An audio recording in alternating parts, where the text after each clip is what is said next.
دلوقتي الساعة 10 بالليل، ومن النوادر ان مال نوادي يكونوا نايمين. المدارس دي طلعت نعمة يا جماعة والله.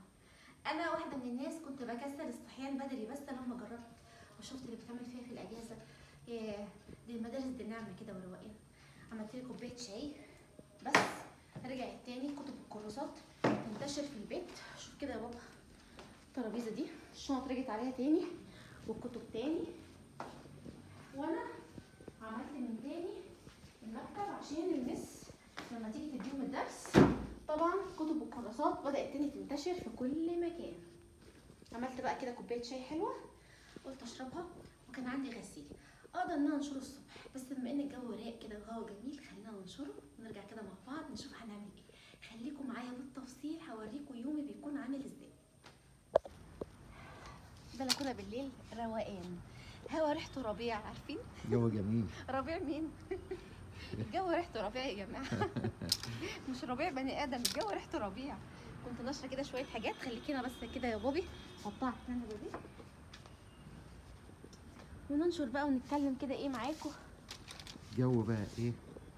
الجو ريحته كده شم النسيم رنجة. روقان. رنجة بقول لك شم النسيم تقولي رنجة ريحته رنجة فعلا. لسه عندنا رنجة، لسه عندنا رنجة في لسه الثلاجة. عندنا رنجة، شكلي كده هطلعها. لا السوبر ماركت تحتنا على طول، خطوتين. والسوبر ماركت كمان ده من نعمة ربنا ان هو 24 ساعة وبيجيب كل حاجة. غسلة كمية هدوم. المشكلة مش في انها كتير، المشكلة ان كل حاجة عايزة تتعمل لوحدها. معظمها فواتح، معظمها مثلا لبس عيد الوان جديدة، في اللي ممكن يبهت في اللي ممكن ما وبعدين يبهتش. المرحلة الانتقالية بقى بين انا الصيف عارفة ان والشتاء. الهوا اكيد مضايقكم، الهوا شديد جدا. انا عايزة اعمل دي. فين يا بابا المشابك الكبيرة؟ عندك اهو مشبك كبير كده، ايوه كده. الهوا أيوة. تحفة والله تحفة. ياه تحسوا كده ان الجو ده هدوء، جو مدارس. لا وبعدين بقى ايه؟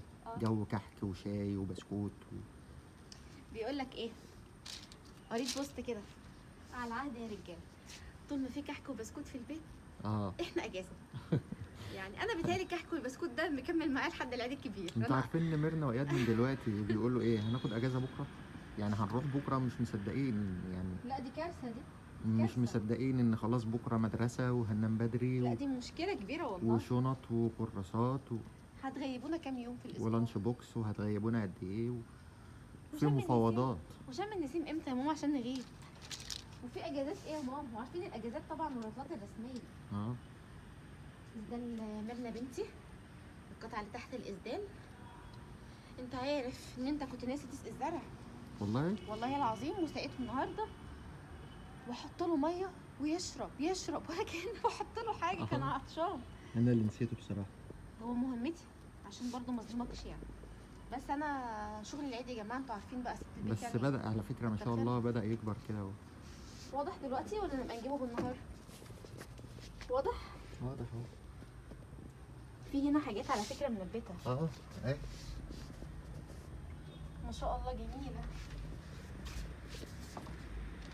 والله العظيم. شويه هوا. تعرف دول عايزين ايه؟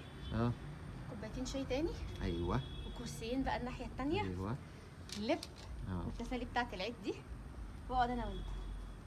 وبعدين انت لابس شتوي لسه؟ لابس شتوي طيب بس برضو يعني خلاص مرحله التخفيف بقى دلوقتي. والله العظيم ريحه الجو خيال خيال. لا لا لا حاجه حلوه قوي قوي، جو جميل. بصوا بقى يا جماعه، انا هخلي لكم الفيديو ده متصل دلوقتي وانا بعمل ايه لحد بكره، وانا موديه الولاد المدرسه، لحد بقى وانا بعمل غدا انتوا وظروفكم. احنا بقى النهارده لمينا كل البواقي اللي كانت عندنا اتغدينا فيها. قلت لهم بصوا بقى بكره بقى بدايه كده اسبوع جديد، خلينا نخلص من كل اللي عندنا. سخنت كل حاجه علشان يعني والله اكل جميل. علشان اروق كده الدنيا خالص. وبكره كده ايه، ساعات بقول لكم هعمل حاجه وما بعملهاش، فبصوا انتوا حظكم كملوا معايا الفيديو عشان تعرفوا انا هعمل ايه.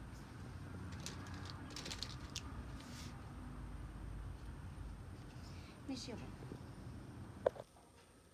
ايه بريتي بقى؟ لا والله الجو جميل، ما كنتش عايزه ادخل، انا داخله عشان خاطرك. انا حسيت فعلا الجو فيه نسمه هوا والله كده. داخله عشان خاطرك، انا بحب الريحه دي قوي، بس بخاف ازود منها عشان العصفوره. غلط على العصفوره صح؟ احنا بنشممها معطر. دول كانوا منشورين، حطيتهم هنا هطبقهم بس. وعندي حاجات بيضه من ضمن الملابس الجديده يعني، انا خايفه احطها بره يا جماعه، لان بيقولوا بكره الجو هيكون عواصف وتقريبا كده ريحه خمسين. فانا مقلقه، فخلي ممكن بس يكون في تراب. خلي بس السويتشيرتات دي كده جوه احتياطي يعني. انت بقى يا بابا ساعدني، عايز تاكل ايه بكره؟ بكره؟ بكره ايه؟ بكره الحد. ايه رايكم نجيب سمك؟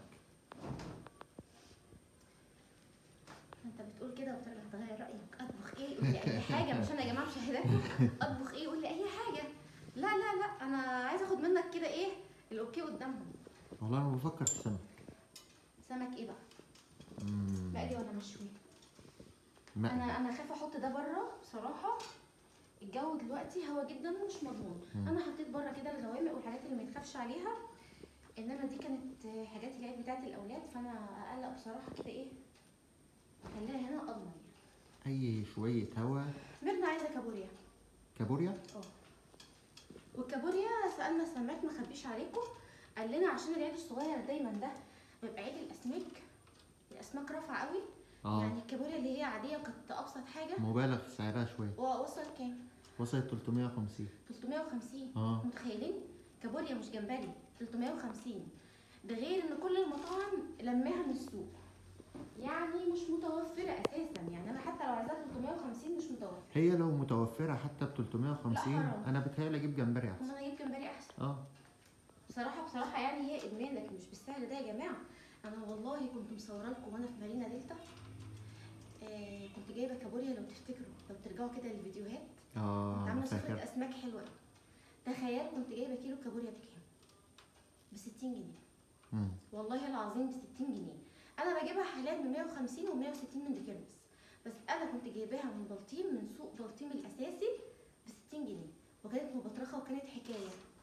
اخر مره جبناها بصراحه كانت مبطرخه جدا جدا. مبطرخه؟ يا ريتني صورت لهم البطارخ من جوه، كانت جباره. عارفين يا جماعه، انا في حد قال لي التشبيه ده في محل السمك، بيقول لي ايه، في كابوريا بيبقى البطارخ بتاعتها صفرة، وفي بطارخ دي كانت برتقاني غامق، لدرجه ان الراجل بيقول لي ايه دي كابوريا محشيه مانجا. بس ما كانتش واصله يعني، حتى لو هي كده برضه ما كانتش واصله للسعر ده. كانت ب 160 يعني كانت ب 160 ب 150. ايوه، وجباره برضه جميله كلها بطارخ. ساعات بتاع السمك اساسا يقول لنا انتوا لو هتاخدوا 2 كيلو كابوريا طب ما تاخدوا كيلو جمبري. بس الاكل اذواق واحنا دماغنا كده. صحيح. خلي دول هنا كده. ماشي. تعالى كده نقعد ايه معاهم شويه، ندردش كده معاهم شويه. طبعا يا جماعه انا كنت دايما ببقى مكسله ان انا اودي ولادي المدرسه زي اي ام في رمضان، وديتهم الامتحانات وقعدتهم. جيت من كتر الكوارث اللي كانت بتحصل والخناقات والمصايب اللي كانوا بيعملوها في الاجازه، حسيت ان لا، هم يروحوا كده نعمل يعني. شايفين هدوء، صوت قران بس، الراديو حطها على ترابيزه المطبخ. الجو هادي، طبعا ربنا ما يحرمناش منهم، مش قصدي حاجه علشان هم اكيد هيشوفوا الفيديو ده، بس طول ما انا قاعده بس يعملوا بس يمسكوا في بعض. هم لسه في الصدمه دلوقتي ان هم راجعين للدراسه. مش قادرين يستوعبوا ان هم فعلا هيصحوا بدري ومزاجهم وحش. وهيلبسوا لبس المدرسه وهياخدوا الشنطه ويلا عشان المدرسه، وبعد المدرسه دروس ومذاكره وواجب. بس انت عارف ده اللي هيظبط المواعيد عندنا، لان احنا لسه لحد دلوقتي مواعيد امنا ملخبطه، مواعيد الاكل ضايعه، فده اللي هيظبط الدنيا شويه. فاحنا بنسبه 90% بكره سمك، يا مقلي يا مشوي، على حسب يعني. اكيد ابو اياد عايز مشوي، هو دايما بيميل للحاجات المشوي. انا عن نفسي بحب المشوي، بس انا حاسس كده حاسس ان ميرنا واياد عايزين مقلي. عايزين مقلي، زهقوا شويه. مع ان اعتقد ان الشبار اليومين دول مبطرخ جميل يعني، اللي عارف اليومين دول السمك الاخضر المبطرخ اعتقد ان هو خلاص بقى موجود يعني. بتهيألي كده موجود. المفروض بقى تستنى، المفروض لو في سمك اخضر مبطرخ الصغنطوط ده، عارفينه يا جماعه اللي بتبقى بطنه مفتوحه، يا سلام. نسال ابو مريم. بس انا بيتهيألي ما عادش بينزل. طبعا هو انتوا مش عارفين ابو مريم. ابو مريم ده الراجل اللي احنا بنجيب منه السمك. يعني بس بسم الله ما شاء الله. لا يعني بتوصى. يعني جايب لنا اخر مره الكابوريا وجايب لنا السمك. والله انا زعلانه، انا زعلانه ان انا ما صورتلهمش الكابوريا من جوه.